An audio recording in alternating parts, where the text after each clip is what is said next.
భారతదేశంలోని అన్ని రాష్ట్రాలలో కూడా మొట్టమొదటి దళిత ముఖ్యమంత్రిగా చేసినటువంటి వ్యక్తి దామోదరం సంజీవయ్య గారు.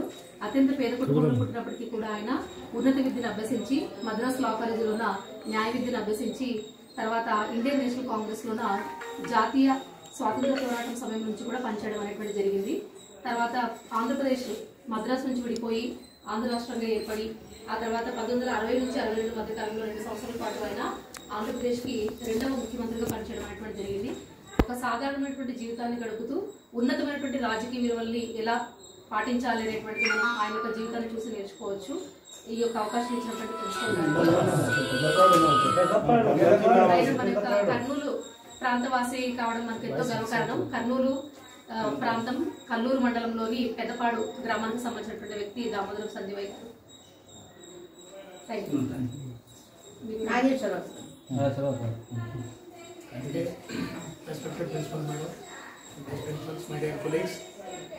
ఈరోజు దామోదరం సంజీవయ్య గారు అతి పేద కుటుంబంలో 1921లో జన్మించారు. వాళ్ళు కేవలం 51 సంవత్సరాలు మాత్రమే అతను జీవించి ఉండడం జరిగింది.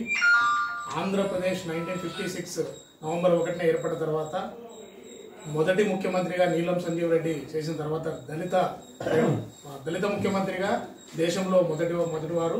అదేవిధంగా మన ఆంధ్రప్రదేశ్ రాష్ట్రానికి రెండవ ముఖ్యమంత్రిగా పనిచేశారు ఆయన. ఎందుకంటే చాలా తక్కువ వయసులోనే మంచి మంచి పదవులు తీసుకున్నాడు. జాతీయ కాంగ్రెస్ అధ్యక్ష పదవి కూడా తీసుకున్నాడు.